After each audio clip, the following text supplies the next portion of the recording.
Blog Talk Radio. Women have the power to transform this world. We can end crime and violence if we all agree to do one thing: share. Let's share our wisdom, share our time, share our talents, share our finances, but most of all, let's share our love. This is the Female Solution. Join me, Naima Latif, every morning, 7 a.m. to 9 a.m. Central Standard Time, as we bring you stimulating discussions about the issues affecting our lives. If you're listening online at www.blogtalkradio.com/the-female-solution, press the blue button that says follow and get our daily topics every morning directly to your email and your smartphone. Hi, I'm Naima Latif, Executive Producer of the Female Solution Radio Show. We invite you to call in 515-605-9325 and participate in this daily think tank as we examine the challenges we face and develop solutions that restore peace and harmony. We are global transformers, changing the world from the way it is to the way it should be. We are one. Wherever we live on this earth, we are one human family. On behalf of our team of radio hosts, I'd like to extend a greeting to all the members of our family, whenever and wherever you may be listening around the world. To our family in China, Ni Hao. In India, Namaste. In Japan, Konnichiwa. In Korea, Annyeonghaseyo. In Russia, Здравствуйте. In Germany, Guten Tag. In Poland, Dzień dobry. In France, bonjour. In Spain, hola. In Italy, ciao. In Egypt, ahlan wa sahlan. In Ghana, akwaba. In Nigeria, peleo. In South Africa, sawubona. In Senegal, nangadef. In Kenya, jambo. In Israel, shalom. In Pakistan, Afghanistan, Palestine, and Saudi Arabia, Assalamu alaikum.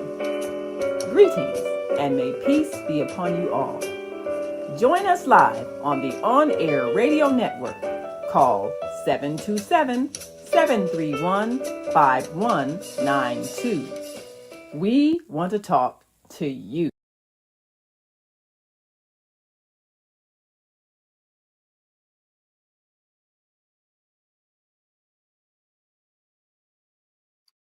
Yes, we do want to talk to you. I'm Naima Latif, and we want to talk to you because so many of you may be going through this issue in your families and don't really know who to talk to and how to talk about it. Well, we're going to join our co-host Kareem Hamid and our American 360 family in just one moment, and we invite you to stay with us. Here in Chicago, this past weekend, there was the Gay Pride Parade. And it was, again, widely attended by those who are in support of the LGBTQ community. This is often a sensitive subject for those who are following a religious belief that condemns people whose lifestyle is unconventional, different, often misunderstood. But today we're going to examine 3 families who are addressing this issue, and we want to get your opinion. What would you do if a family member came out of the closet and told you they were homosexual? Well, it's real when it's your family, and you get to examine whatever your beliefs, fears, and prejudices are. And today we're going to ask you a question: what would you do in these particular situations?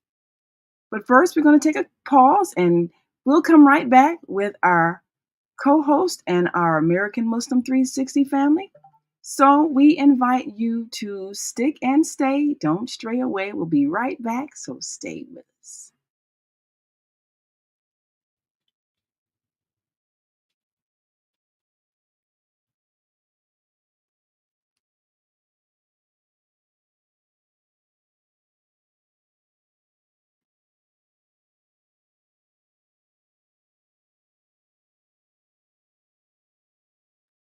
And as always, we invite you to call in 515-605-9325 or 727-731-5192 because we want to hear from you.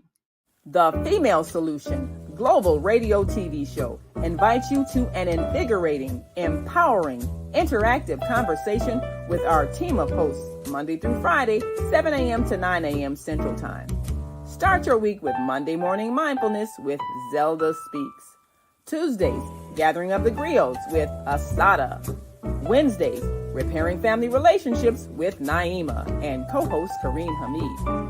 Thursdays, Veggie Brunch Live with Angela. Fridays, Health and Well-Being with Beata. Saturdays, tune in 12 noon to 2 p.m. Central Time. First Saturday, Global Talks with Zana. Second Saturday, Walk in Your Divine Authority with Mama Joy. Third Saturday, Move Around with Deborah. Fourth Saturday, be a judge on the virtual Teens, Tweens, and Tots Talent Contest. And fifth Saturday, join us on location as we conversate at the Elevate Cafe, owner Jackie Brooks. Sundays, join us 7 p.m. to 9 p.m. Central Time for Soul Purpose Healing with Beata. Go to thefemalesolution.com to join us on our video or audio live streaming platforms. Listen at www.blogtalkradio.com/the-female-solution. Call in on the Blog Talk Radio Network 515-605-9325 or call in and comment on the On-Air Radio Network 727-731-5192. We want to hear from you.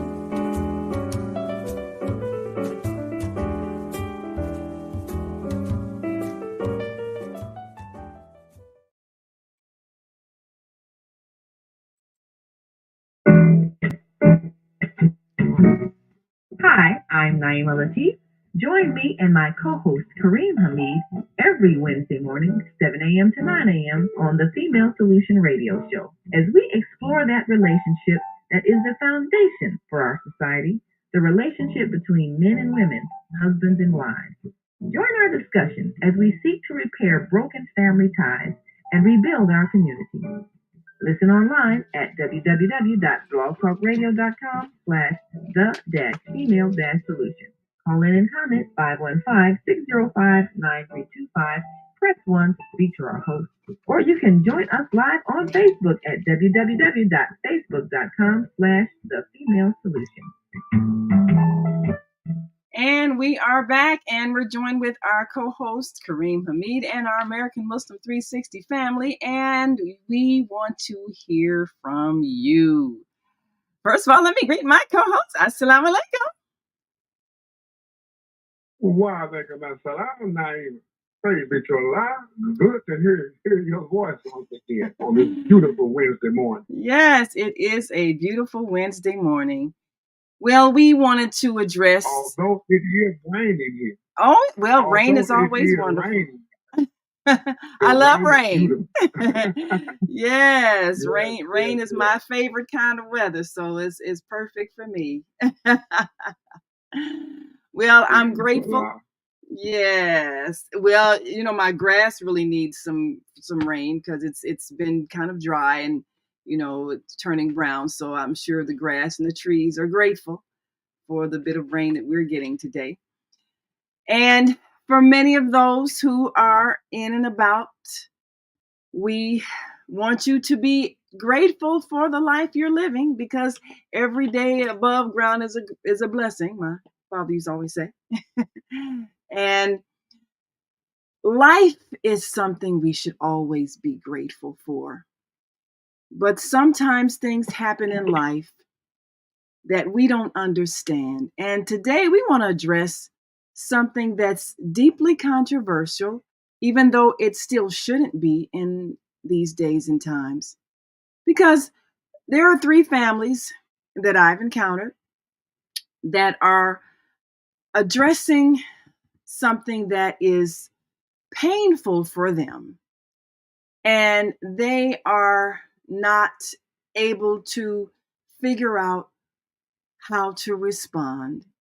So we're going to share their stories with our global family today. And of course, looking for all of you to call in and comment with your suggestions. Now, this past weekend, on the 30th, here in Chicago, we saw the celebration of Gay Pride Month and the culmination of a parade. And for those who are watching, I've pulled the image up on screen from one of the newspapers covering the event.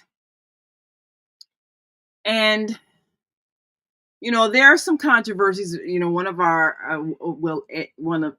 an associate I'm aware of, who is a news reporter, has refused to cover certain sports because the females in that sport, he says, are lesbians, and it's against his religion. He refused to cover certain sports teams because he said they supported the gay pride parade. And having conversations, I'm discovering that there are a lot of people who are taking certain things personally. And it's an interesting thing because families are affected. And so we've asked the question today, basically, if a loved one came out of the closet and revealed that they were homosexual, how would you respond? And the reason why we're asking that question is because we have encountered from both sides people who have addressed this issue in their families. And one of our themes is to repair the brokenness in our families, which means sometimes we have to repair the brokenness in ourselves, and sometimes we don't realize what inside of us is broken. So we've asked the question, if a loved one came out of the closet, how would you respond? And we're going to share with you the story of, first, we've got 3 families, and we'll share the first one with you and get your responses, because it is a painful situation. And beyond us, you know, scripture quoting or condemning, we got to look at the human side and people, and how do we see people, and what do we think, how do we think we should treat people if we don't like something they're doing? And what things do we think we actually have a right to have an opinion about based on whether or not it directly affects us? So we want to talk about that. And on the screen here, it's the crowd is kind of, you know, giving high fives to a drag queen that's coming down the street during the parade and so forth, during the Pride Parade. And this photo was printed in the Block Club Chicago publication. But some people found that offensive, they're angry, and then there are people who are dealing with this situation personally. So I want to share the first situation. Bill and Shirley, they are a couple. Looked like, you know, the ideal middle class, as they say, couple, both working professional jobs. Bill tended to work from home because of the work that he does, a lot of remote work that he can do from home. Shirley goes out, you know, regular hours, 9 to 5. She's, you know, out of the house at 7:30 in the morning, comes back at 6:30. So she's generally gone. Bill's by himself at the house. So Bill and Shirley had been married for 5 years. They had a courtship of a couple of years, got married. Bill's got the traditional family, hardworking parents, put him through school, made sure he had professional skills to take care of himself, buy a home, and all the things that you do that are respectable. Well, Shirley went to work one day, and then she got to work and realized that she had left some important documents at home in her desk. And so she decided to zip back home. There was something she needed for a meeting at noon that day. So she zipped back home and came in the door. She didn't, call her husband, tell him she was coming. What the heck? Why? And just gonna come home, grab my papers and leave. So she had left them in the bedroom upstairs, and she came inside and she thought she heard a couple of voices. She was wondering, who else is this in the house? She came in the house and found her husband, Bill, in an intimate position with another male. Someone she had met before and had thought, that's one of his friends. And she knew that particular friend was kind of effeminate, but she didn't really think much about it because, whatever, she really wasn't paying that much attention.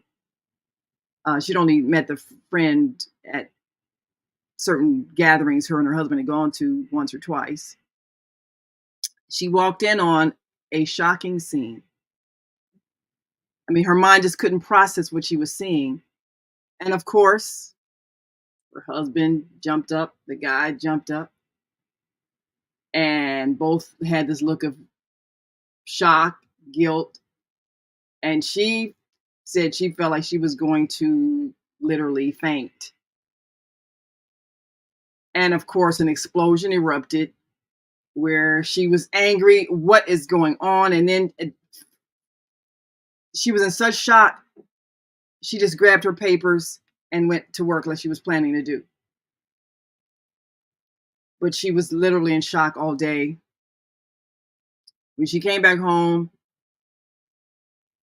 her husband said, well, this is something I couldn't really let my family know. So, this is actually the person I've been involved with for the last 10 years.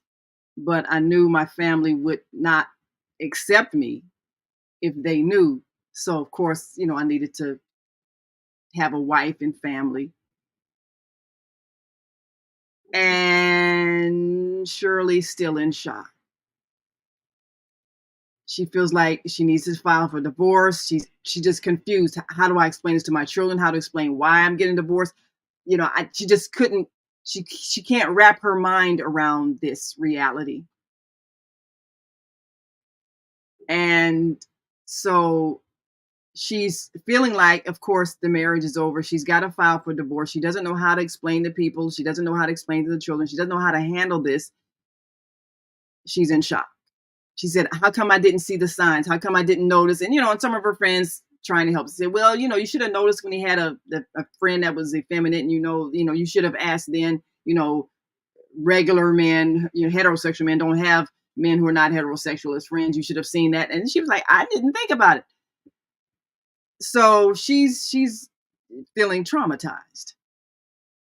And someone suggested to her that maybe she shouldn't get a divorce, but she should just treat it like, someone who, like a man who had an affair with a woman, except it's not a woman. Forgive and forget for the sake of the children. Other people saying, no, he's using you to hide his true identity.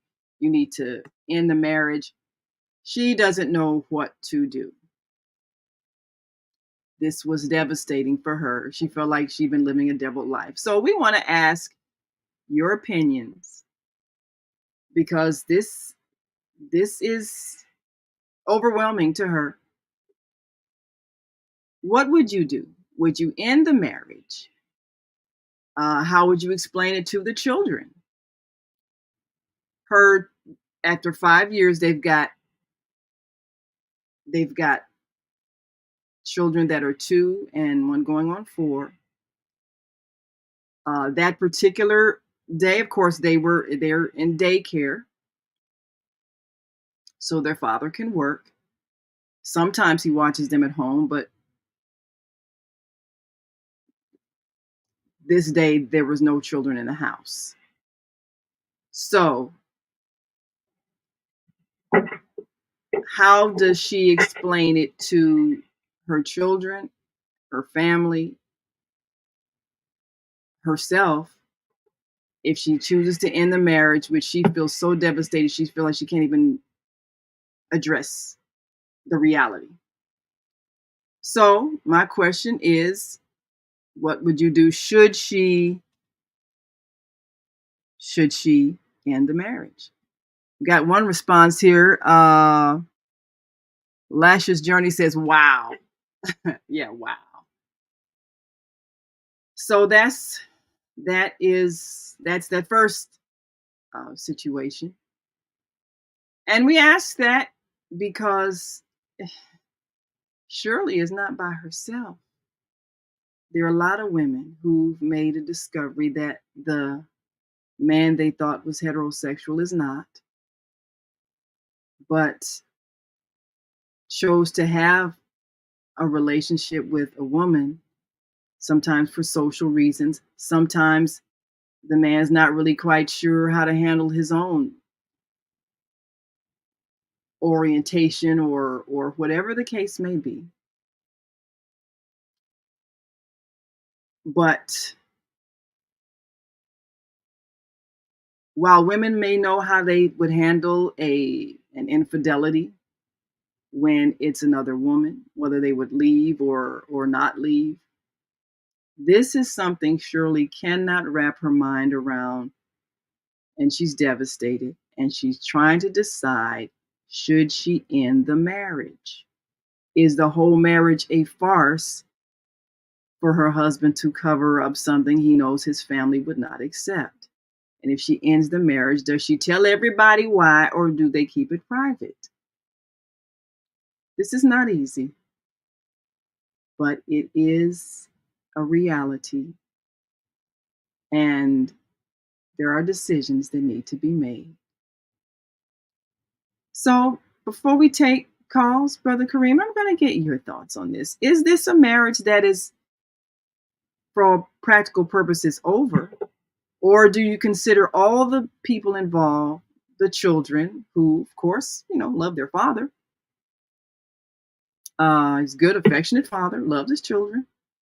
But this is a part of who he is that she discovered that she did not know. She didn't detect. Her friends said there were signs she didn't see. She didn't see any signs. Should she end the marriage? What are your thoughts? Yes, thank you. What a important subject matter to address this morning. The question is, should she end the marriage? First off, there isn't a marriage. Let me say that again. There isn't a marriage once one party goes outside of the marriage bond. You can stick around and fake it or pretend, but in reality, the marriage is over. It's not a reality. And to live your life in pretense, pretending, or a fake pretense of possessing something that you don't possess. So a marriage is between a male and a female. Almighty God has designed it that way. So for real, for her, I would say to her exactly what I'm saying to you. Now that you have discovered this, you are not involved in a marriage. The marriage is over. the marriage, because the marriage is predicated on sincerity, and stated vows to you, to whoever you have wed. Once you break that trust, you break those vows. In actuality, the marriage is over. That's like I could have a Lexus automobile. It looks beautiful from the outside, but when you raise the hood, there is no engine. There is no engine. Should I continue to try to fake like or act like that this is an automobile? It is not mobile. It isn't going anywhere. It's the same way with marriage. There are certain set of principles that consolidate marriage, be it man or woman. When someone steps outside of those vows, then in reality, the marriage no longer exists unless there is repentance and a sincere desire to mend the infraction. Because Almighty God does not condemn us. One of his attributes is he is a merciful redeemer. He's a merciful redeemer. So we have the ability to redeem ourselves, to redeem the sins and the mistakes that we make in life. Unless that is present and you just go on and live your life saying that water isn't wet, what a miserable way to live. What a miserable way to live. I'm quite sure she loves her husband. You know, my position is love the sinner, but don't love the sin. Love the sinner, but you don't have to love the sin that they commit. Almighty God tells us in Revelation, do not alter the fair nature created by God. Almighty God has created us male and female. Why would he say that? He would say that because he knows we have the ability and the capacity to try to change the original nature, the original pattern that he has placed within us.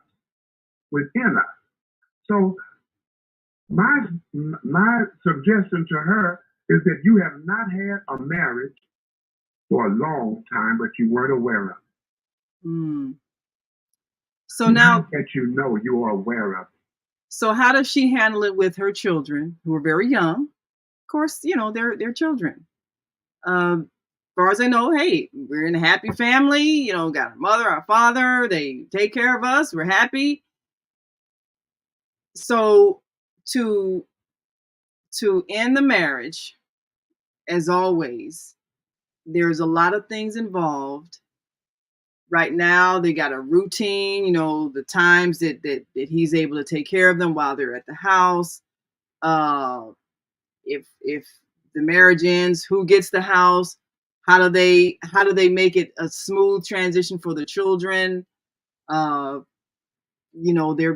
parents are really not in a position to kind of step in and take care of children regularly if that safety net is gone where they're both in the house. They got a routine where some days if she drops him off to daycare, if he can't watch him, if he's got meetings or whatever, the days that he doesn't, they stay at the house. So the whole comfortableness of the child care routine and all of that has to be taken in consideration. separation of assets. That's a big deal when you're divorcing. Anybody who's divorced, they know this is it's not an easy thing. And and of course you've got siblings, friends, parents, everybody will know, well, what happened? What's wrong? She's trying to figure out, do I even say, or is it going to be obvious if I leave him and then all of a sudden he's got a male partner, everybody will kind of know, and then of course her ego is like, what will people think of me as a woman? They'll think it's something wrong with me. I wasn't woman enough. So all of that, she's going through the turmoil of that. And the reality that this deception would have continued forever if she had not discovered it. So there's a deep feeling of betrayal and deception. And then on her part, there's that self-doubt. What's wrong with me as a woman? How did this happen? And even I think she said it's more devastating when it's another man than if it were another woman. She feels like, because now she's questioning everything about herself as a woman and almost like blaming herself, which, we're trying to explain to her, it's got nothing to do with you. That's who he was when you met him. You just didn't know it. But there's a lot of deep hurt, a lot of anger, devastation. And then again, when you marry, like we've said before, you're marrying families. It's not just you and that person. So next question, before we take a break, should she explain to people why they're divorcing, or should she keep that private because it's really not anybody's business? What are your thoughts on that? Well, she has a decision to make, but the reality is staring her in the face. Regardless to what consequences may stem from this, she did not create those circumstances. She did not create those circumstances that can lead to troubled individuals. The first obligation you have after to Almighty God is to yourself. Save yourself, then your family, from a fire, a passion, from a fire whose fuel is men and stone. The first obligation is to save yourself. Your own self is relying on you to save it. So these are situations that that individual has to make. Are you going to live the rest of your life fake, pretending, and it's not real? Your heart is broken. Your mind is confused. You are in a state of torment. And eventually, whether it was expressed or not, people will sense that. They will see that something here is wrong. Something here is wrong. They will sense your struggle, your frustration. So whether she shares that with them or not is up to her. But my first thing is that she needs to save herself from a life of misery. To know that your husband is taking on the role of a female. I mean, come on now. Come on now. And she's supposed to suck it up? Matter of fact, in a lot of cases, when it's a male has stepped out on his wife, and she finds out, this is not a general statement. But in a lot of cases, men think, all right, okay, all right, you're right. All right, let's move on. Suck it up. All right, okay. that don't hold me to that, okay. He's avoiding the pain that comes along with admitting his infraction.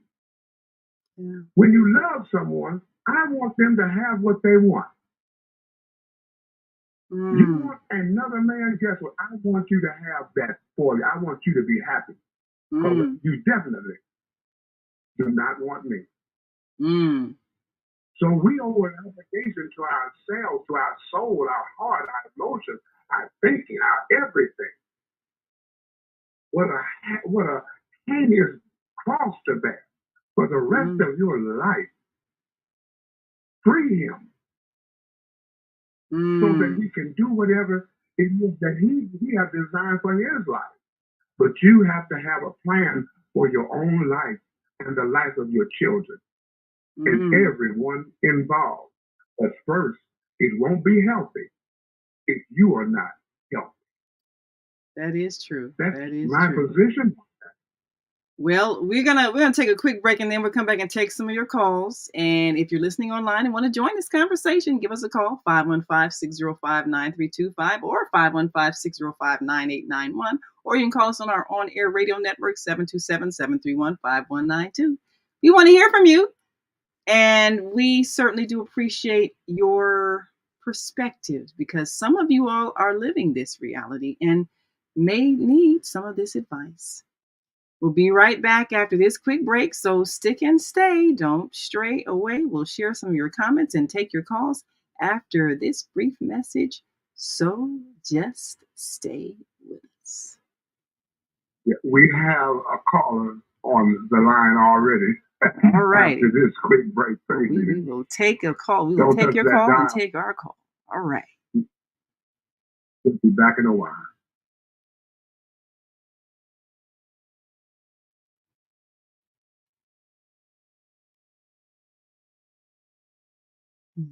And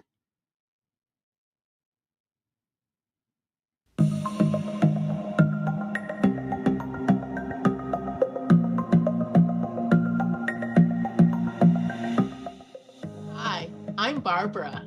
I'm Cheryl. And I'm Naima. We're three Black moms. And in case you didn't notice the resemblance, we're also three sisters. We're going to be coming to you every week, sharing our successes and our mistakes as we navigate our lives as moms, wives, sisters, daughters, and of course, Black women in today's world.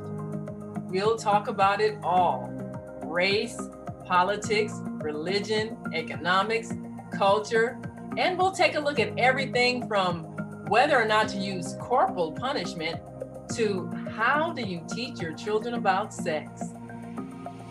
Look for our upcoming book, Growing Up Charles. It's a personal story about our lives growing up in Maple Park on Chicago's South Side. I'm Barbara. I'm Cheryl. And I'm Naima. We're three Black moms. Follow us on Facebook and subscribe to our YouTube channel, Three Black Moms.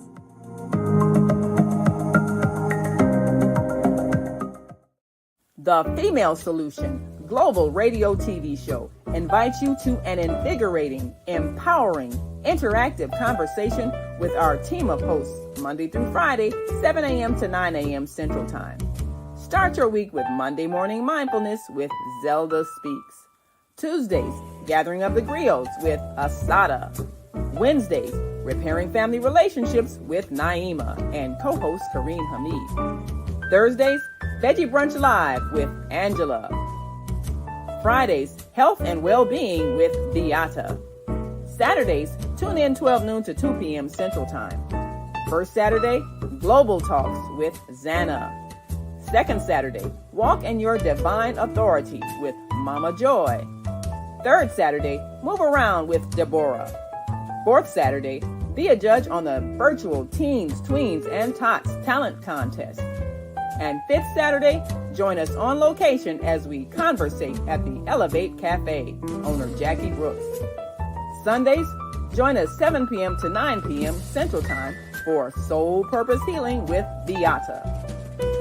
Go to thefemalesolution.com to join us on our video or audio live streaming platforms. Listen at www.blogtalkradio.com/the-female-solution. Call in on the Blog Talk Radio Network 515-605-9325 or call in and comment on the On Air Radio Network 727-731-5192. We want to hear from you.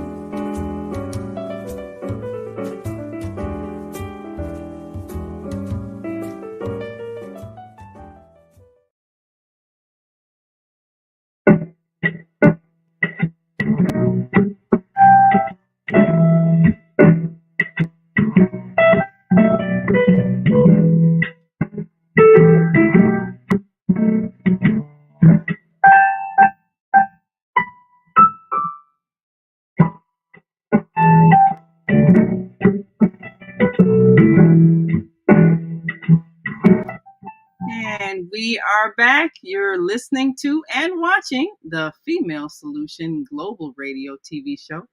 I'm Naima Latif, along with our co-host Kareem Hamid and our American Muslim 360 family.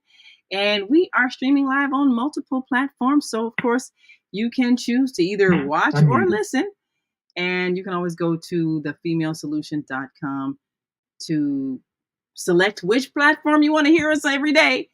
But certainly we are always live on the Female Solution Facebook page, and you can always hear our shows on Blog Talk and also in the archives on the On Air Radio Network.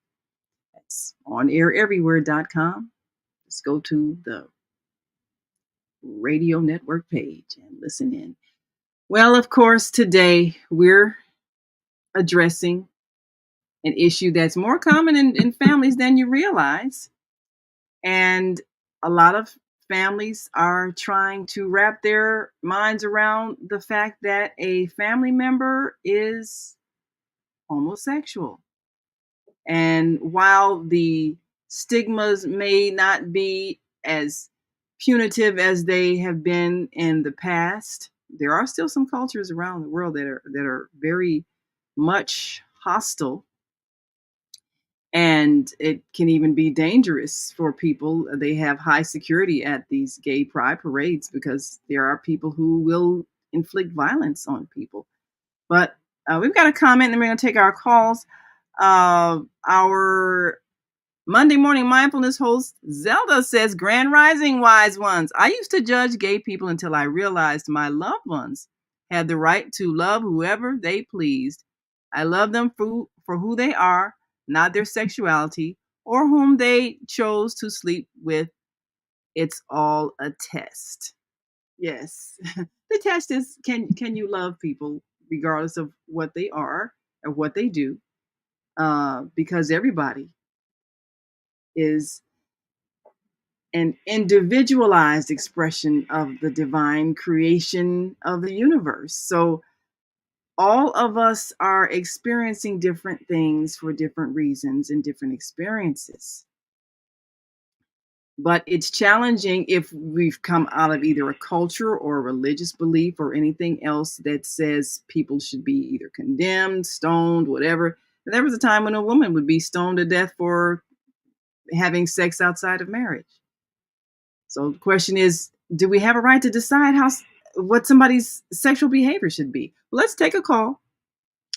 And we want to take a call on our line. Let's see, I think we had somebody press 1. Well, until I see another 1 on our switchboard, go ahead and take your call, Brother Kareem, and we'll get their thoughts. And again, if you're on our switchboard and wish to speak, just press 1. If you're on the On Air Radio Network, just unmute when you're called and we'll hear your thoughts. So go ahead, Kareem, with your caller. Okay, our code 706-627. Welcome to the Female Solution. Please state your name and where you're calling from, please. Yeah, Assalamu alaikum. This is Brother Muhammad from the Ummah of Prophet Muhammad by the way of Columbus, Georgia. And I think a lot of we're approaching is very, very serious. experience that the human family has been going through for thousands of years. And we think a lot of, we have to remember that the truth is the only thing that's going to set people free from all the ways of life that Shaitan has taught the human family in order to degrade us and bring us down on a level of unsuperiority is through the eyes of our Creator of us all, including Him. We have to understand that first we're talking to, if I was in my office and this person that we're talking about now came in, I have to be strong in my faith to understand what type of mind I am talking to and who is seeking the help of Almighty God Allah to solve their catastrophic problem they are experiencing right now. And that is to find out something that if they, regardless of what revelation they would follow, the guidance was already there. If the leadership had counseled them in the beginning of this wonderful journey of being married and in the position to procreate other human beings to worship Almighty God, the Creator, they would have seen these signs. The counselor would have noticed those signs, and he or she is obligated to share that with those couples is first given opportunity to warn them. Do you want to go into, I feel a kind of hidden spirit in this pursuit of marriage that you two are trying to find. Have you been honest with each other? Or do you have thoughts that maybe you not even haven't put in effect yet, but you still are not being honest with some of your feelings, some of your attitude, or the influence that the society gave you to make your mind think that it was pursuing a straight way that would be pleasing to the Creator and your mate. These things could have been detected if we do our job, the service of Allah, who are operating in this responsibility of being what Prophet Muhammad was told to bring to the world. And that was to be counsel these people when they come in with serious efforts to try to please and straighten up their life and serve their Creator now that they have been blessed by Almighty God Allah to come into that awareness. And that we are to help them understand that only the truth will set you free from all of these terrible things that the dunya, that the world of Shaitan has been permitted by Allah's permission to test us with. And then you discuss those things and let those two discuss those things with the counselor. And as he comforts them in their different rocky things that they might go over, or rocky things that they see they might have to make an adjustment with if they're going to come into matrimony with each other. So first, this lady here is not a Muslim. And we should be very careful with Muslim or not. She's a human being. She's a human being. If you don't interrupt me now, I won't be able to. Well, we do have to take some more calls. We do have to take some more calls. We do have to take some more calls, brother. But I want to ask you a question before we take another call, brother. I want to ask you a question. Because the man in this situation, one of the reasons why he chose to marry was because he knew his family did not accept the reality of his sexuality. And he, loves his wife and as a person, but that's an aspect of who he is that he kept hidden because of social pressure.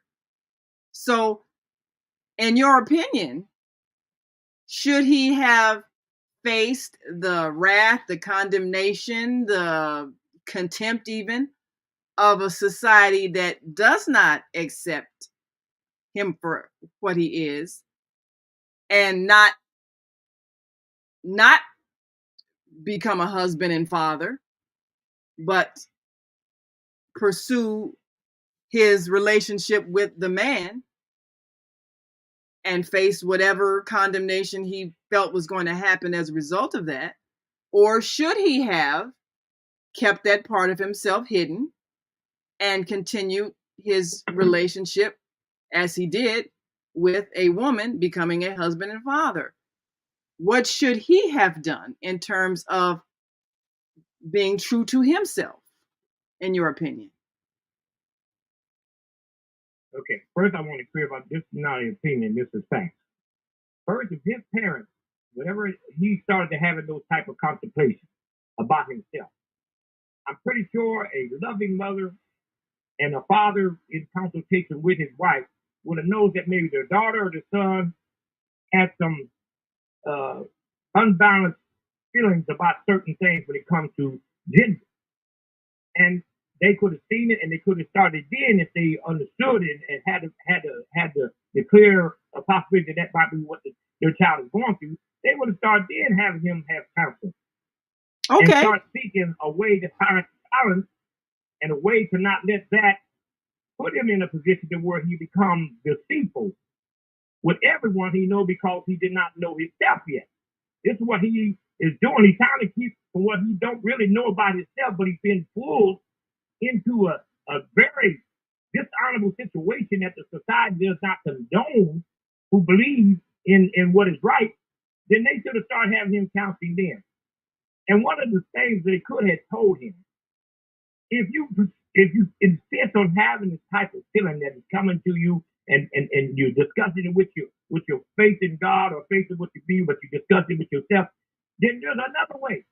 If you do have these tendencies and you see the world condones it to a certain degree because it happens to males and females in the society that you live in right now, why don't you pursue the obvious thing if you believe? Well, brother, say, what do you mean by that, Bob? And he will be able to tell them. He said, why don't you pursue this inclination that you have?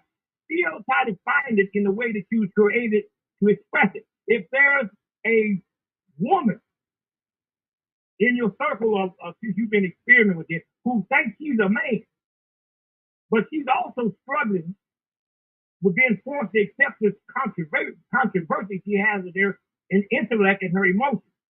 Why don't you pursue a relationship with her that still will let you procreate while you take the dominance of your intelligence, of your emotions, by someone who is having the same struggle that you have?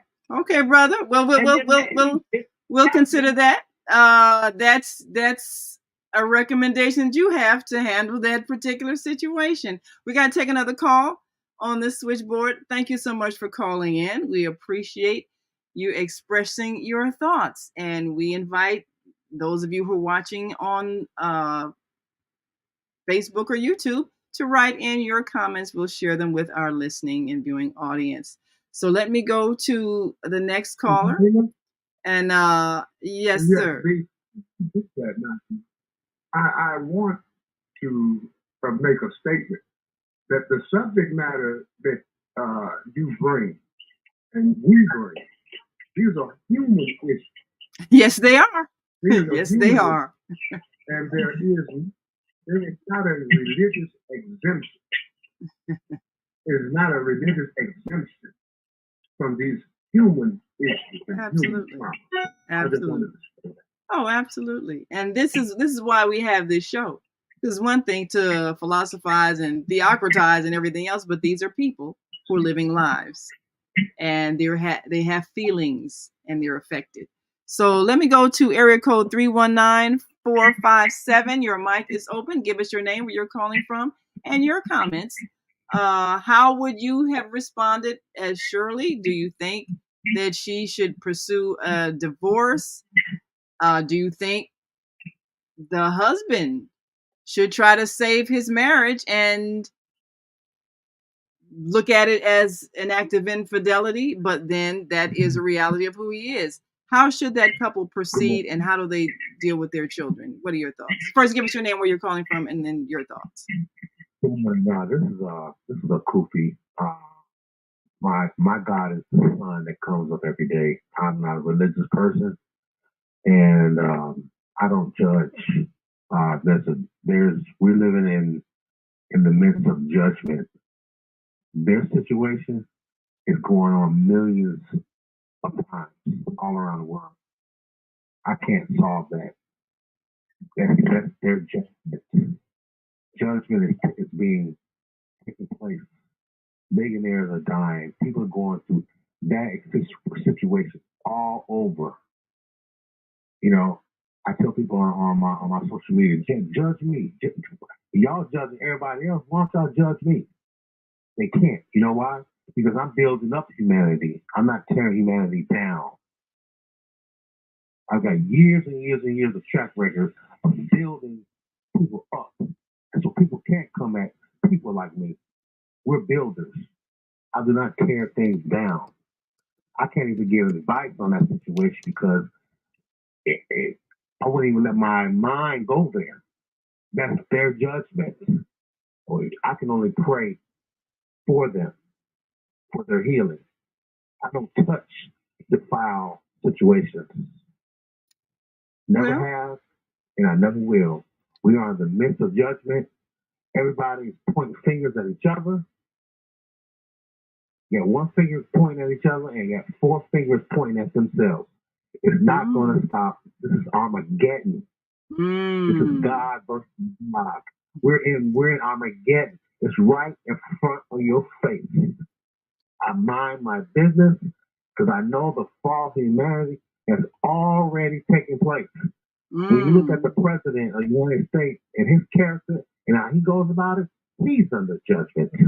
You can't even Well, Kofi, stand up and talk every day. Well, okay. I appreciate your I'm not gonna go around and fall like every other thing. I'm a spiritual person.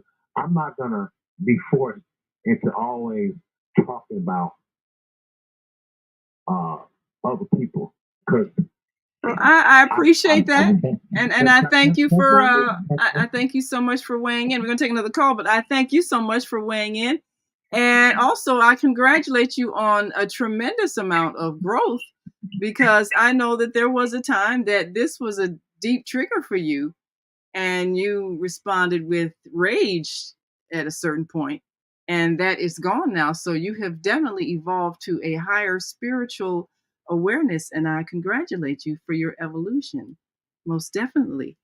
Let me go to area code 773-450. Give us your name, where you're calling from, and your comments. What would you recommend for this very troubled situation? How does Shirley respond? How does Bill respond? Grand Rising. Grand Rising. Hallelujah. Greetings to everybody who's Obadiah. You know what's interesting about relationships? Because I think, first of all, people are a little too desperate to be in a relationship. That whole thing could have been avoided if they hadn't taken time to just be friends. She could have even asked him, hey, have you ever had any relationships with men before? He could have told her the truth. Why don't we ever have that conversations? Because people are just too desperate to get involved and get married, and I got somebody. What's the rush? I think, and then also that's kind of a mixed up situation because society tends to teach us that it is this one human being thing. That's such a lie. We need a whole bunch of people to get through life. Each person we meet has a different gift and talent that we blend with that creates something awesome. So for us just be limited to just this one individual kind of seems weird in the first place. But in Shirley's situation, there was nothing she could have done. That's normal in society. He wasn't going to tell her because he figured if he said anything, everybody would put him down. But the fact that he was hiding, when he should have just told her in the first place, is the problem. So now that she's found out, here she is not knowing what to do. The first thing she should do is probably divorce him, but they should remain friends. They have children. They got to figure out to work the middle ground. But if they had done that first, they wouldn't have had the problem in the second place. But that's normal for society because as a young man, they used to tell me, oh, just tell a girl anything you want to tell her just to get what you want. That's what the old men told me. So I thought about that. How many men lie to women talking about I love you and all this stuff to get what they want, and then here comes some children that nobody doesn't even want.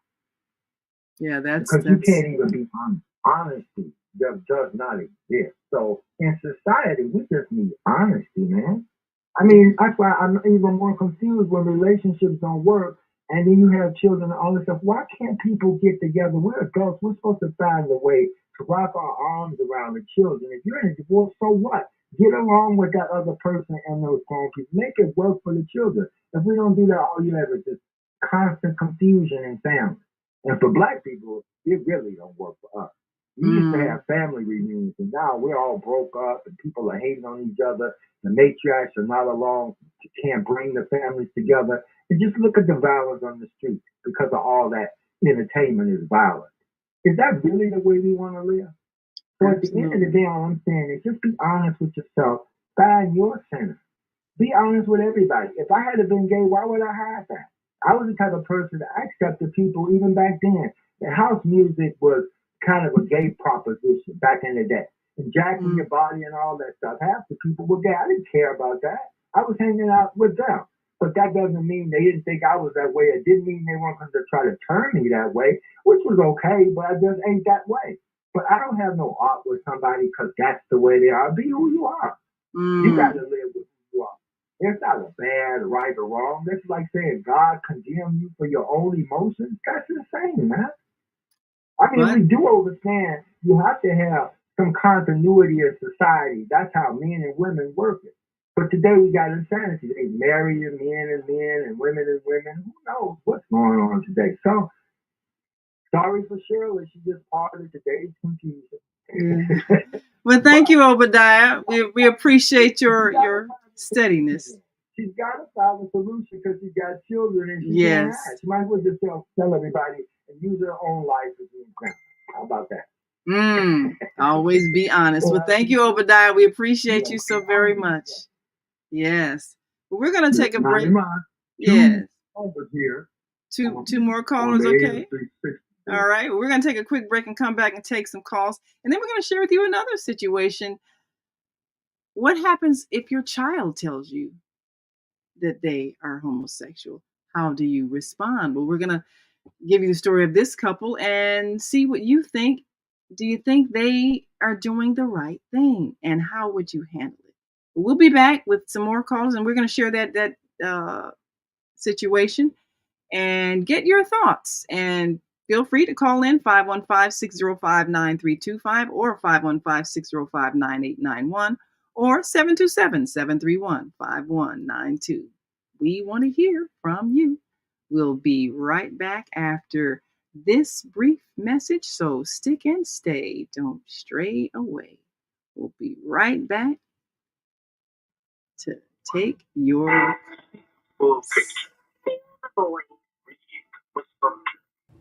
Hi, I'm Naima Latif, and if you're watching this, that means you're one of the 4.6 billion people from around the world who are using an electronic device to talk to people. In these times, people are using the internet to talk to everybody. Friends, neighbors, family members, co-workers. People are on their cell phones and computers all day long. Now, if you're in business, that is great news. That means you can sell your products and services all day long and never have to leave your home. All you need is a media connection, somebody to connect you to an audience. And that's why I'm talking to you today. We produce programs, and our audience members are people who shop. They buy clothes, food, beauty supplies, cleaning supplies, home repair, transportation services, child care services. Whatever you're selling, they need to buy it. We're your media connection. Just follow this link, and tomorrow you can sit back and relax at home while your business is making you money. The Female Solution Global Radio TV Show invites you to an invigorating, empowering, interactive conversation with our team of hosts Monday through Friday, 7 a.m. to 9 a.m. Central Time. Start your week with Monday Morning Mindfulness with Zelda Speaks. Tuesdays, Gathering of the Griots with Asada. Wednesdays, Repairing Family Relationships with Naima and co-host Kareem Hamid. Thursdays, Veggie Brunch Live with Angela. Fridays, Health and Well-Being with Beata. Saturdays, tune in 12 noon to 2 p.m. Central Time. First Saturday, Global Talks with Zana. Second Saturday, walk in your divine authority with Mama Joy. Third Saturday, move around with Deborah. Fourth Saturday, be a judge on the virtual Teens, Tweens, and Tots Talent Contest.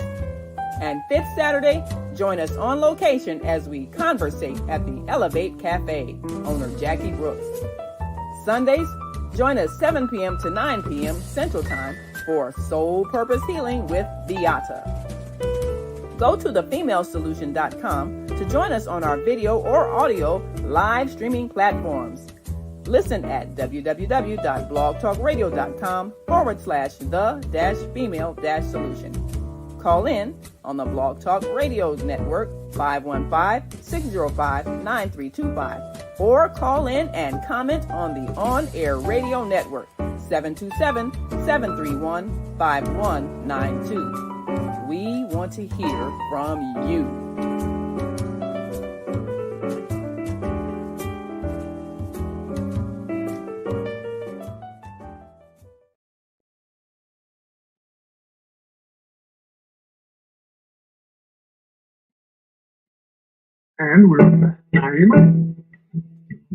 And we are back. You're listening to and watching the Female Solution Global Radio TV show. I'm Naima Latif, along with our co-host Kareem Hamid and our American Muslim 360 family. And we've got a couple of callers. We're going to take those calls and I'm going to share with you another situation. Or perhaps they'd like to respond to this one as well. So let me quickly share this situation. And then they can give their thoughts on both of them. This second family that is going through a crisis of some kind. Jake and Phyllis have a 13-year-old boy, Gene, short for Eugene.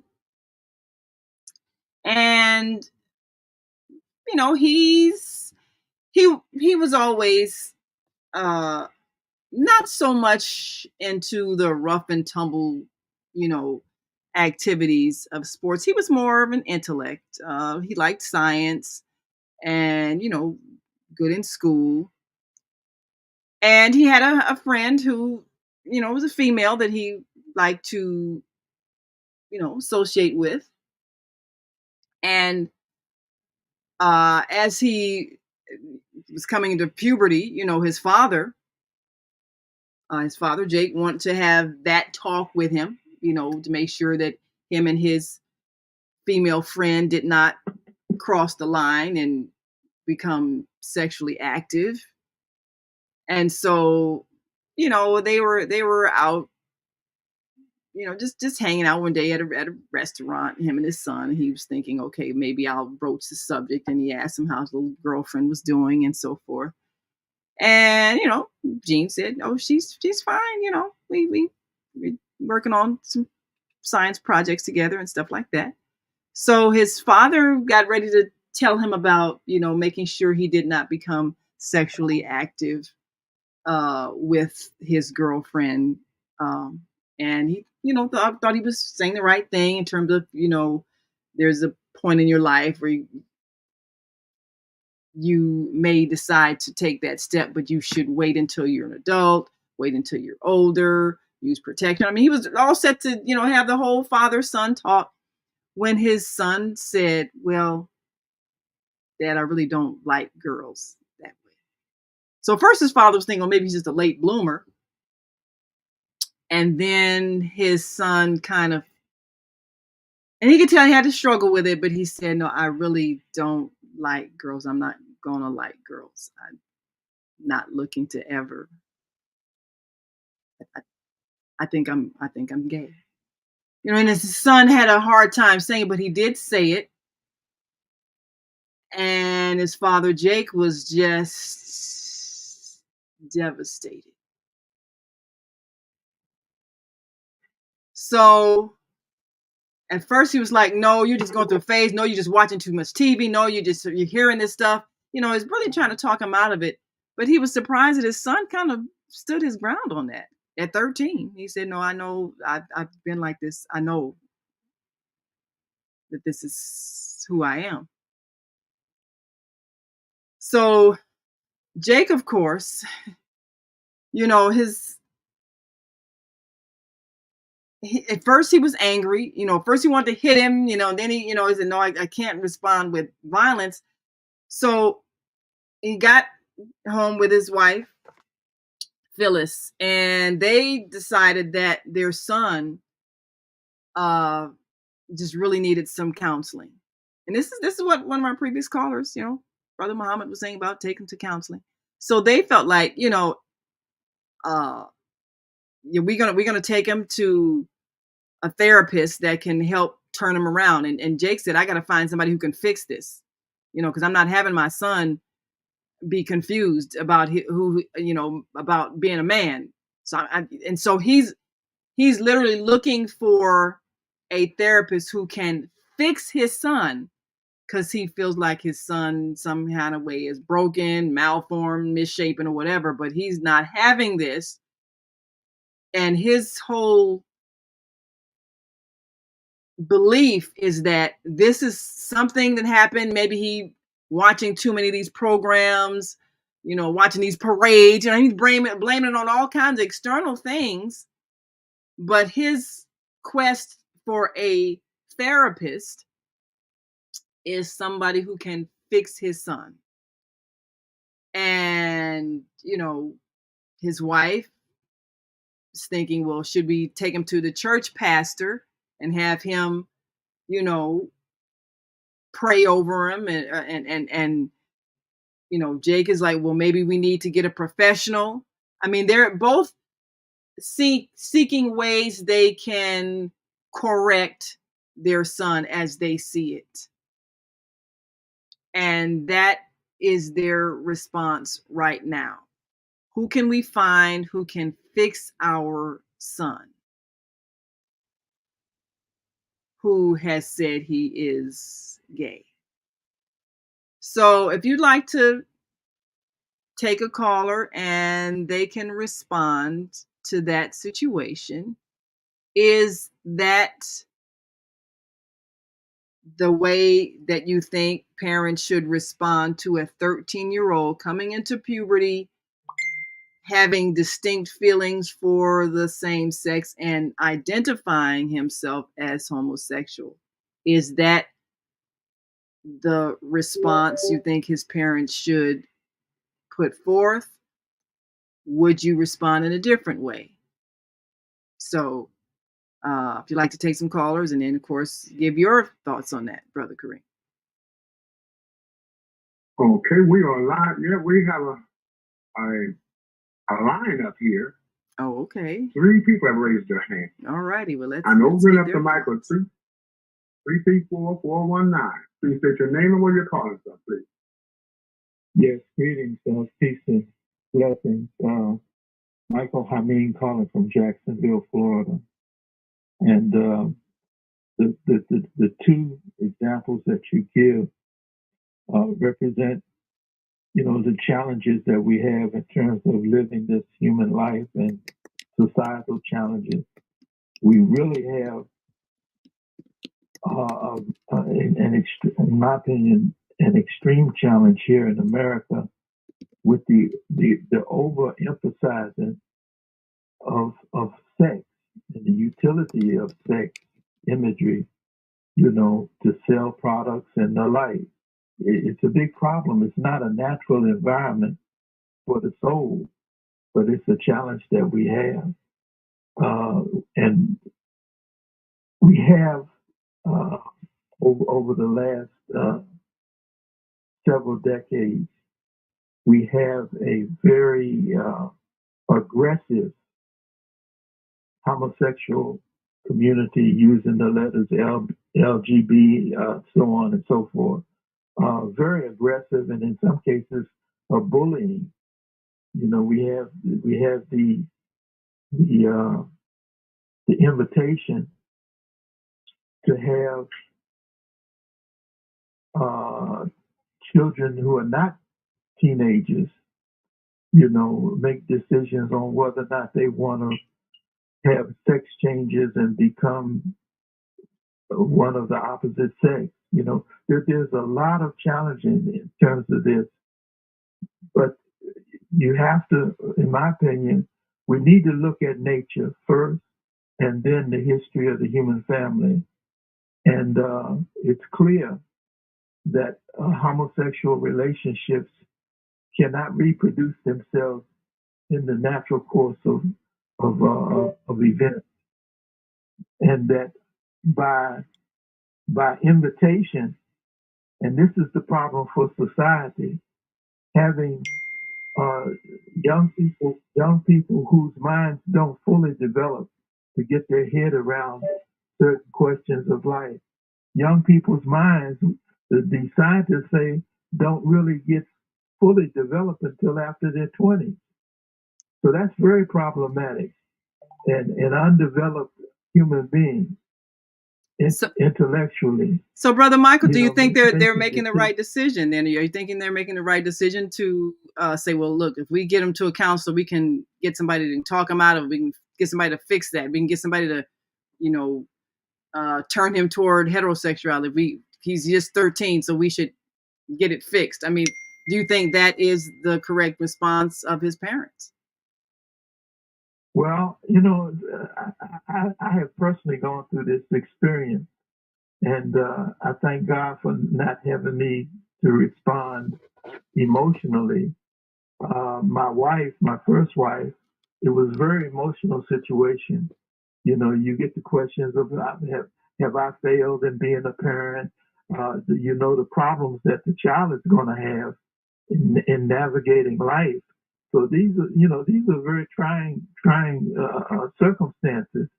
So as I understand it, it's been documented that certain individuals have changed from the thinking through counseling. I think there are documents in the medical, well, not medical, the psychological area that show that there has been some counseling that has changed the person's idea, but it's very challenging. The big problem for me, as I understand it, and for others, is the effect on the social life, the societal life, and young people whose minds aren't fully developed,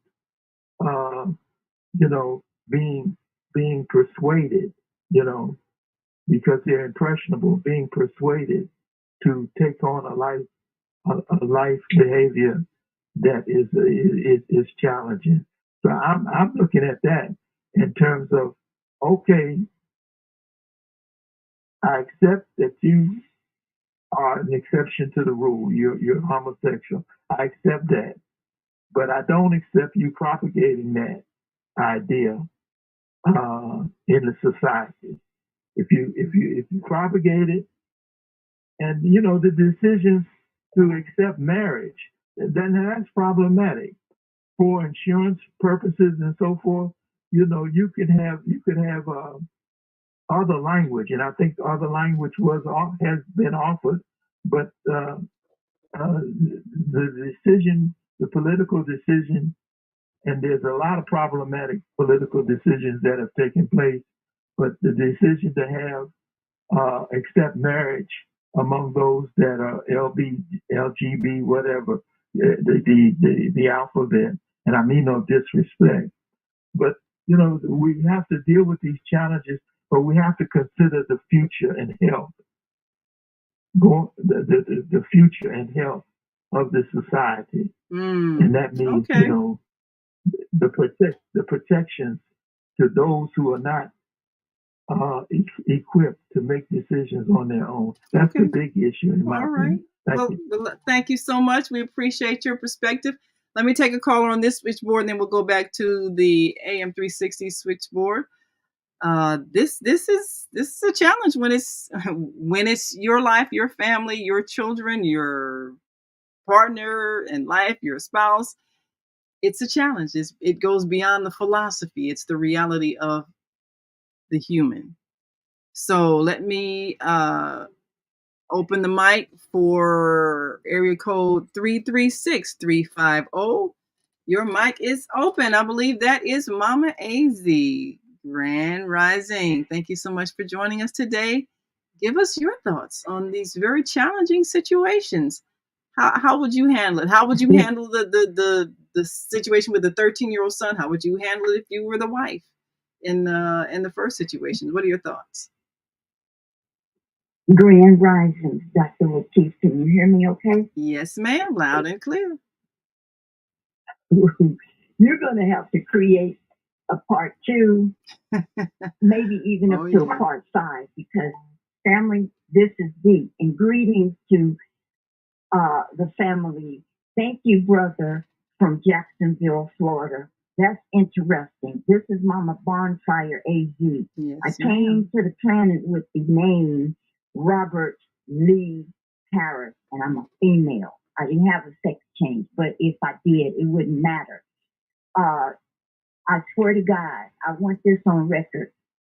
Dr. Latif, Carlton Pearson, and Minister Cynthia Marie Williams woke me up and had me to tune in to your show. You cannot make this up. First of all, family, the universe, everybody who's listening, maybe not in my lifetime, the creator is not a doggone man.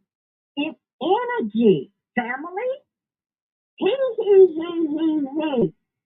Get off of that crap. Now, we go back to Dolores Cannon. If you don't know who Dolores Cannon is, take a moment and look it up. Take a moment and research Carlton Pearson.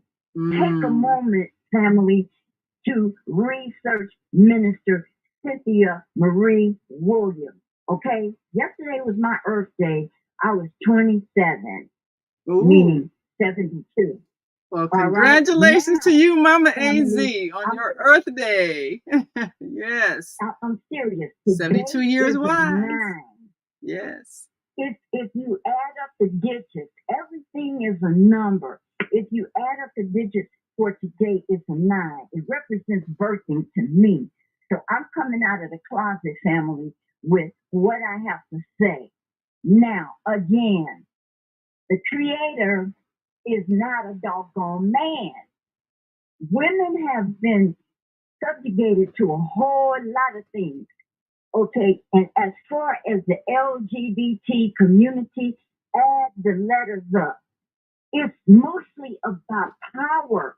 They want freaking control. It's not that they're so butchy or gay or whatever.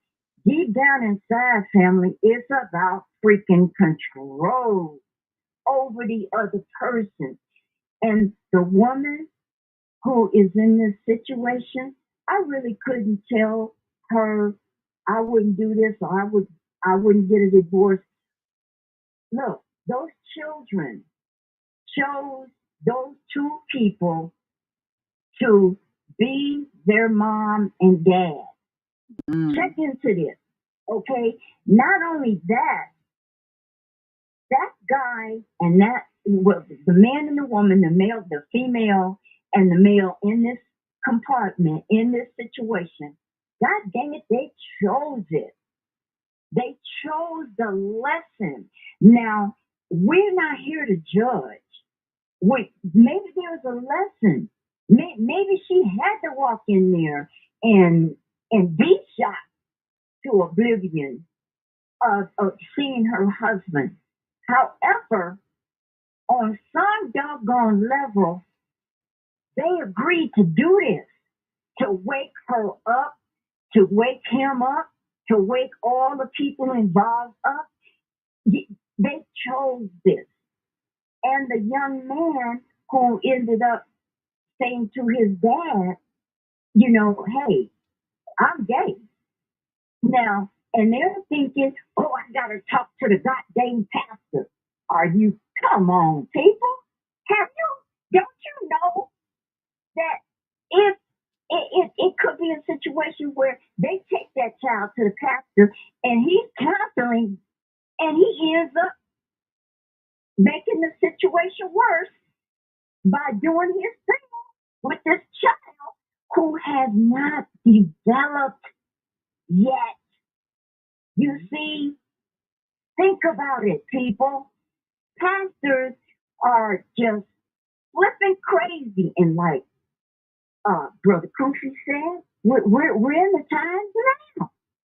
When are we going to learn that the God is not a doggone man? It's energy. All right? When are we going to learn not to rely on the pastor, the minister, or whatever? They're just human. Here to have a human experience.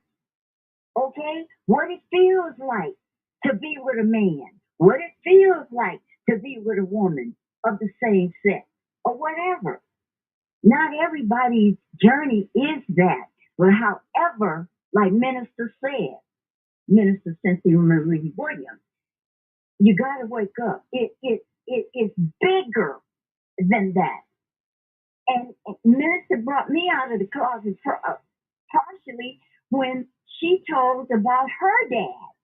You should go back and play the podcast, Dr. Lateef. They're all in the archives. The Ascended Masters.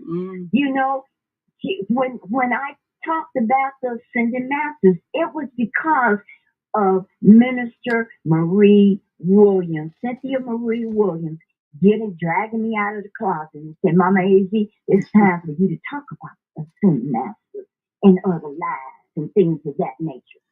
See, and especially people of color, they're going to continue, I guess, jumping up and down in the pews with the minister and all of this. And it's majority, 99.9% women. Come on, y'all. Well, Mama AZ. It's time to wake the freak up. Thank God. I can say a lot more, but it's, I want to listen and and even you, Mr. Bob, Brother Obadiah. Yeah, well, I hit it on point too. Yes, and I thank all of you all for your contributions, and thank you so much, Mama AZ. There are a lot of people who understand that these things happen so that we can get a reflection of our own minds and hearts, and perhaps areas where we need to grow in our perception of reality. And when we humanize the energy of creation and give it a gender, we open the door to a lot of confusion, because none of us are male or female in the sense we are all energy. We are all spiritual beings having a human experience. We're having experience inside of flesh. And the fleshly experience, it does have gender identities. But once we let this flesh go and return to spirit, we return to the energy of creation. And it's difficult for people to wrap their minds around the reality of your identity not being the body that you're wearing. But this body does allow you to experience certain sensations, and your emotions create a response in the cells of your body. And there's so much that we have not been taught, because the perspective that we've been given is a religious perspective based on condemnation, which is based on lack of information. So one of the sore spots in our evolution as a species has been our sexuality, because we don't understand what sex is. We don't understand the spiritual energy exchange. We don't understand the biochemical expression and all that it creates in us physiologically and emotionally. And because we've given a gender to the energy of creation, and because we're following creation stories that give condemnation to females regarding their sexuality, to males regarding their sexuality. I mean, we have all of this confusion about that. And then, as you mentioned, Mama AZ, we aren't even allowed to understand the many, many, many life experiences that we have as both genders. So we can't understand even why someone's orientation may be toward the same gender. So all of these things in our society don't even allow us understanding. So a couple like Jake and Phyllis, the only thing they have to go on is what they've been taught, which is this, that their son is expressing is abnormal. We need to get him to somebody that can fix it. Either, is it an evil demonic thing? We need to have the pastor fix him, give him some scriptures or whatever. Or is it a psychological problem? Do we need to have a therapist fix him? But it's something broken in him that needs to be fixed. That's their response, because that's what they know. And unless there is higher wisdom given to them about existence, that's the only tools they have to work. So what does a couple do when their child is expressing something they don't understand and they fear, and they know in many parts of society will not be accepted, may be condemned, he may have a difficult time in life? How do they respond? And in a real sense, the situation with the 13-year-old is kind of what gives rise to what happened in the lives of Bill and Shirley, because Bill was probably at one point that young man that realized his parents were not going to accept him. So he did the thing that he thought was the right thing to do, which was to cover it with what was acceptable, which was a marriage to a female, which ended up being exposed as not really being truthful to himself. And now it's hurt a lot of people. So how do you handle those things? So we got to take one last break. And when we come back, we'll take some more calls and share one more situation with you and get your thoughts about how would you respond. You're listening to and watching the Female Solution Global Radio TV show. I'm Naima Latif, along with our co-host Kareem Hamid and our American Muslim 360 family. And we have asked the question today: if a loved one came out of the closet and let the family know they were homosexual, how would you respond? We've had people who've had to face it. We want to get your thoughts. We'll be right back after this quick break, so stick and stay. Don't stray away. We'll be back after these brief messages, so just stay with us.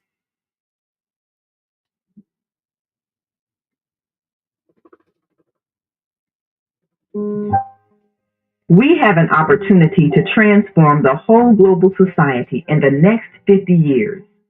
50 years from now, the earth will be populated by a new generation of adults, many of whom are yet unborn. Our mission is to nurture them in childhood with love, guidance, and protection, and to raise them in healthy, happy families. If we impart values of compassion, generosity, and respect for fellow human beings in the next generation of children, they will create a world where people can live together in peace. This is our goal. Be a part of the transformation. Get your copy of the book, The Female Solution. Go to www.naimalatif.com. That's www.naimalatif.com.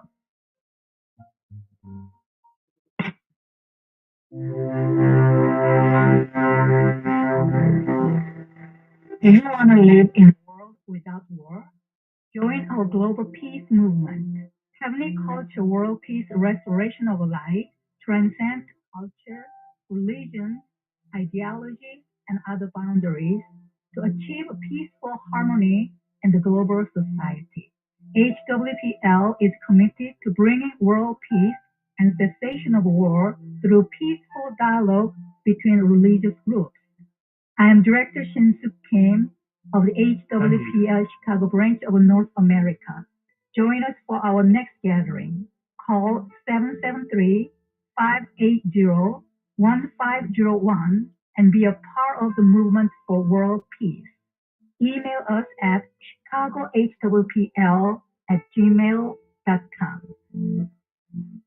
The Female Solution Global Radio TV Show invites you to an invigorating, empowering, interactive conversation with our team of hosts Monday through Friday, 7 a.m. to 9 a.m. Central Time. Start your week with Monday Morning Mindfulness with Zelda Speaks. Tuesdays, Gathering of the Griots with Asada. Wednesdays, Repairing Family Relationships with Naima and co-host Kareem Hamid. Thursdays, Veggie Brunch Live with Angela. Fridays, Health and Well-Being with Beata. Saturdays, tune in 12 noon to 2 p.m. Central Time. First Saturday, Global Talks with Zana. Second Saturday, Walk in Your Divine Authority with Mama Joy. Third Saturday, Move Around with Deborah. Fourth Saturday, be a judge on the virtual Teens, Tweens, and Tots Talent Contest. And fifth Saturday, join us on location as we conversate at the Elevate Cafe, owner Jackie Brooks. Sundays, join us 7 p.m. to 9 p.m. Central Time for Soul Purpose Healing with Beata. Go to thefemalesolution.com to join us on our video or audio live streaming platforms. Listen at www.blogtalkradio.com/the-female-solution. Call in on the Blog Talk Radio Network 515-605-9325 or call in and comment on the On-Air Radio Network 727-731-5192. We want to hear from you.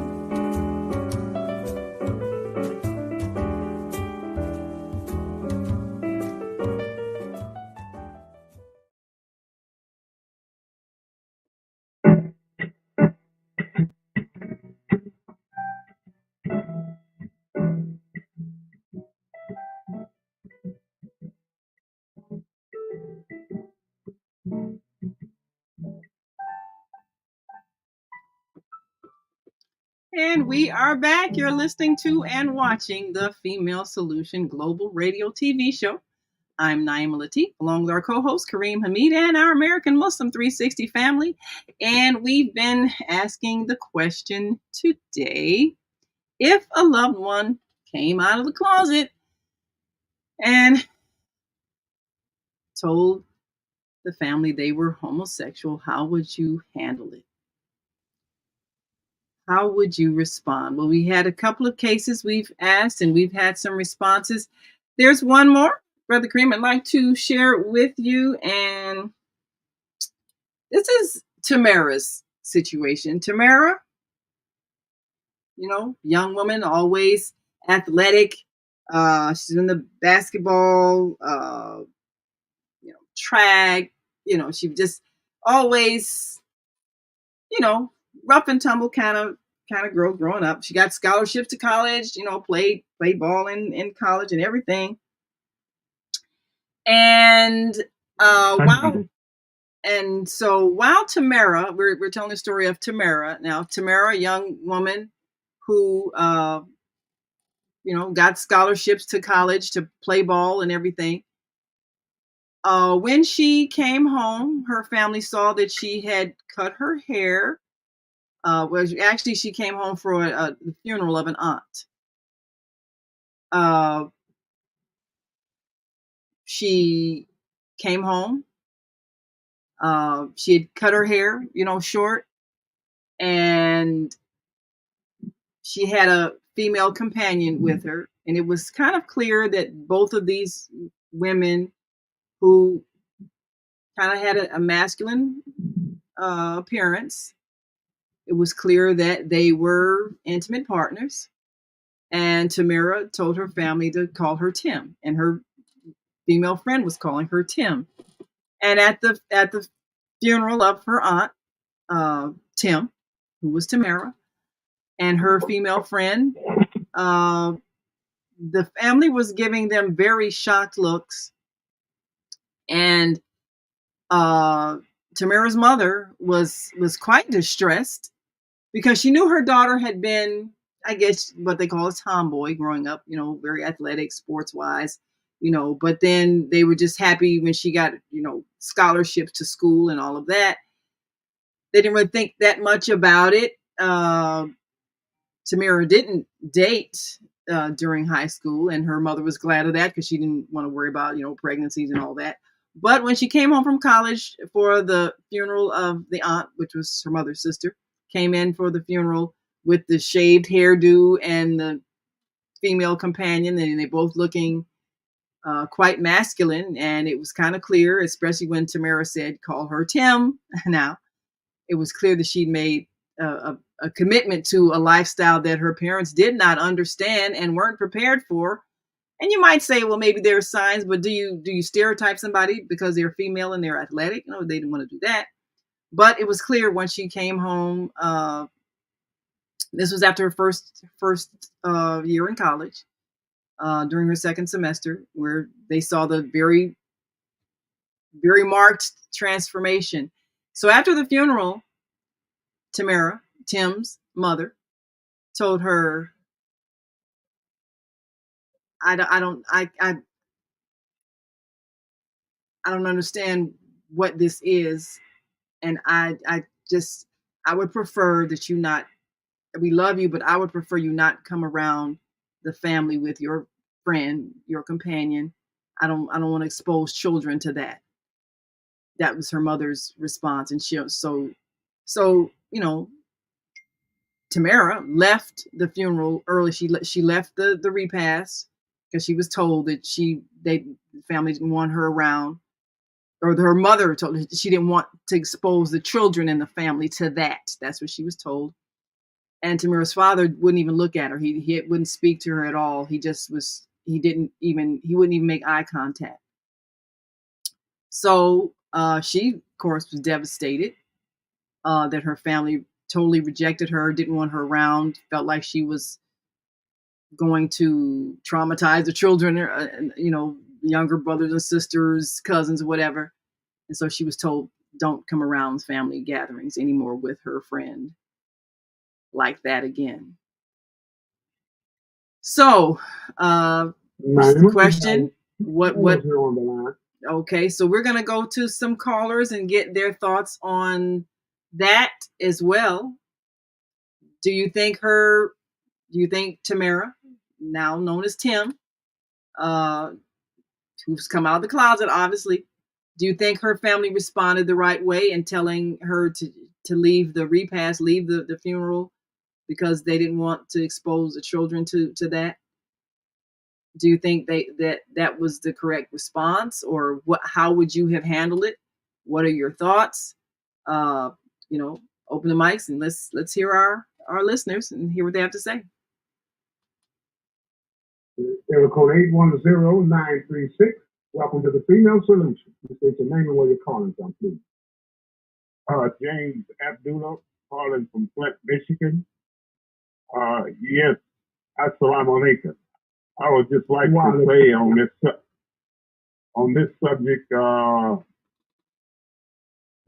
human being is a creature of influences. We are creatures of influences. And we are influenced by our environment. Environment is where most of the behavior comes from, is our environment, because we are influenced by our environment. So we should always try to choose the right environment. God created us male and female. And anything else that we make out anything else other than that we make out of ourselves, it comes from the environment.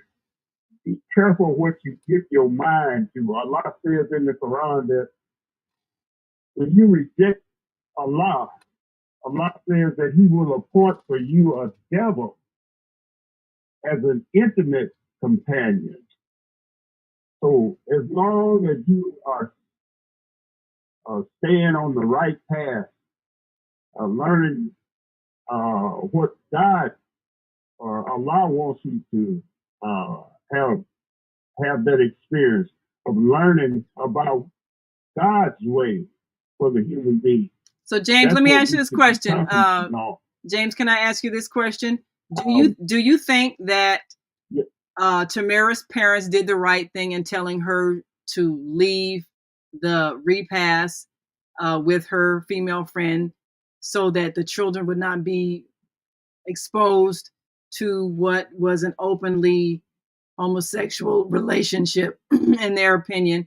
Do you think they did the right thing in saying that to their daughter? Do you think her father's response and not even speaking to her, making eye contact, do you think they responded in the right way? What is your thought on that? And would you have responded differently when the daughter brought the female friend? What would you have done? Yes, they did the right thing. We are, like I said, we are creatures of influence. Children learn what they live. That's the learning experience environment for children. When I was a child, I started in the first grade of school. We used to always sing, the teachers used to always teach everybody in the first and second grade, oh, be careful with the eyes, what you see. Oh, be careful with the ears, what you hear. You know, and so forth and so on with the rest of the senses. What you give your mind to is very, very, very detrimental to your growth of what's being processed and what's, still developed. So when you give your mind, expose your children to the wrong thing, that's the job of the parents, is to protect the child from the environment of wrong. And I think that the parents did the right thing by not having their children exposed. That's one of the quickest ways that children learn is by what they feel. So you want a nice, clean environment, and they grow up to be nice, healthy human beings, making nice, healthy decisions. But if the environment is impure, and you allow that to happen, when two or three of them become like that, then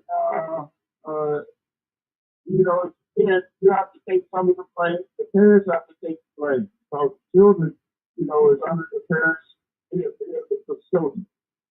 And that's just the way that God has made things. If we stick to the order that our Creator, Almighty God, has put us on, and we will have a better future, a better success in everything.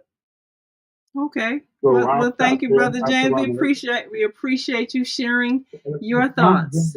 Thank you. We appreciate you for sharing your thoughts. And Brother Kareem, you have another caller on your line that you'd like to open their mic and get their perspective? Yes, code 773-449. Welcome to the Female Solution. State your name and where you're calling from, please. Alaikum assalam, Sister Mir Muhammad Shahid. First I want to say, Sister Latifah, those comments that you made before you went to the commercial was very vital. And I would suggest to people to go back and review on the podcast what was said and try to understand what you said and what it meant and how prevalent it was, those comments. And the second thing is that we needed to complete out what was being said about the 13-year-old boy, because it was a pretty long commercial. And when you came back, you were talking about the two young ladies and their appearances. First of all, I wanted to say something in reference to the 13-year-old. If it was my son, first of all, if he was open to talk to me, I would want to find out how did he come to that conclusion of making the decision about that, because that's pretty young. Could something have happened to him through another person that influenced him? Because those things do happen to young children. It don't always be something that they thought about in their mind. Someone may have touched him inappropriately, And because he was so young, he couldn't understand. He may have felt like this was wrong, but he may not have been able to express that or tell somebody what was going on with him. And so it could have happened one time. It could happen more than one time. But if he didn't talk to anybody about it, and he continued to harvest these feelings, and he got to a point where I need to talk about this. 13 years old, he's still a baby, really. So I was tied to, as a parent, to get to the heart of the matter of how this occurred for him in his life. And then, yes, I would seek therapy. But before I select a therapist, I would want to I would interview them, because all therapists may not be on the same page as I would be and how they would administer the conversation with my son. Because Imam Muhammad said words make people. So I want to make sure they can say something that, if we seek it, to have him take on another mindset. Imam Muhammad said, if you can speak to the natural nature of that human being, which means getting to the core of the source, what Allah naturally carved into us is our nature, then he said you can transform that human being no matter what has taken place in their life. So I would want to make sure, if I do seek the advice of a therapist, that they have a good working knowledge of the godly human nature. And if I feel that person would be appropriate, then I would trust my son's mind to him. And we get to the core of the matter and then work from that premise. Other than that, you just can't give your child over to anybody and their thoughts. Because some therapists have the same sentiments of what you try to release your son or your child from, So I pray Allah that, and then sometimes that child, it'll be so embedded that if they continue on their life, then they make a choice.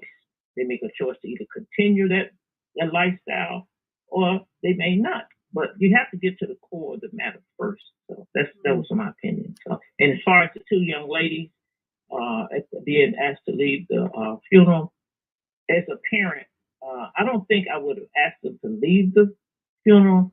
I would have maybe had a conversation with them that I wouldn't want any inappropriate behavior at the funeral, and then afterwards I would have a conversation with them. And when I say inappropriate, I mean like sometimes you find holding hands, or they may steal a kiss with each other. Anything that would be, it's already being traumatized by this appearance, but we don't want anything to affect the children as far as their behavior, what we can see them doing. And as a parent, after the funeral, I would have a conversation with them and express to them my true feelings about the situation. So that's what I want to share. Assalamu alaikum. Wa alaikum salam. Well, thank you so much, Sister Amira. We really appreciate you sharing your thoughts. Now, she mentioned something which I think parents have to always look at, and that's sexual trauma. And sexual trauma refers to the physical and psychological challenges endured by survivors of sexual assault. Well, there are a lot of different symptoms of sexual assault and the trauma from that, whether it be assault from the opposite sex or assault from the same sex. When your body is touched without your desire and your permission, it is traumatizing, whether it is pleasurable or painful. If it is without your permission, your consent, your desire, it is traumatizing. And so that could affect your ability to bond with members of the opposite sex, or even affect your ability to express sexuality at all. And so many people are feeling, because they have been sexually traumatized by the member of the opposite sex, they no longer wish to express sexual intimacy with members of the opposite sex. But homosexuality is not necessarily a response to sexual trauma. And so because we as a human family are so confused about the nature of sexuality, we've attached so many stigmas, emotions, taboos, And much of our teachings is hostile when it comes to the expressions of sexuality. We have to undo a lot of that before we can truly be a society that is loving and understanding what love is above and beyond its intimate expression, its affectionate expression. What is the love from the soul? And how is its physical expression offensive in certain cases? You know, in China, a male and a female can't hold hands in certain parts because that's considered offensive, you know, expressions. So Sister Amira says, well, okay, if two females do it, well, that's offensive. Well, in other places and in other countries, males and females are not allowed to express affection openly. So what are we learning about ourselves as a human family? Are there other callers that would like to comment on this before we go? We just got a minute or two. Yes. So we want to give another caller an opportunity to reflect. Go right ahead. Area code 111111. Yeah, you got about the name of where you're calling from. Yes, please. You got about a minute before we have to wrap up. So. And where you calling from? Your name and where you're calling from? Walaikum salam. What's your name and where you're calling from? Sister Amina, from the Metro Atlanta area. Amina from Atlanta. Okay. Amina. I would like to comment that we have to realize that we are in a society that promotes anything that goes. Anything goes. It always has been like this. We're in a society that does not really truly value marriage, you know, with respect, trust, and love. You know, there's the appearance of it, and then everything in the society is based on a lot of patriarchy, you know, misplaced as it is, you know, toward women in general, and then you know, the misplaced roles that men have regarding how they should treat women. So we have to deal with that. And as you were mentioning, you know, there's so much trauma that's involved, and it's always pushed under the rug, not talked about, not dealt with. We have incest, rape, whether it's inside of marriage or not. 90 seconds. Sex trafficking always. There's been prostitution that's been in this society for millennia. I mean, absolutely. It's been here. Well, you're right, Sister Mina. Unfortunately, we're running out of time here, but you brought up a major point, and we'll have to address this again in terms of developing solutions for our brokenness when it comes to our sexual intimacy. Yes. I want to thank all of you all who have. Yes, and that is the next step to address our brokenness regarding our sexuality, because it is something that must be repaired. How can we learn to love? It's a spiritual event. It's a spiritual nature. Because we are spirits inside a body. Well, thank you so much, Sister Mira, and thank you to all of you all who have commented. We're out of time today. We'll be back tomorrow. Join us for Veggie Brunch Live with Angela here on the Female Solution Global Radio TV show. Thank you to my wonderful co-host, Kareem Hamid. And, of course, continue to listen to him. And on AM 360, I believe your show is on Saturdays. And we certainly do. Yes. 10 seconds. Absolutely. We certainly do want to encourage all of you to continue to be a part of the solution wherever you are. Continue to shine your light. I'm Naima Latif. We'll see you again next week on the Female Solution Global Radio TV show.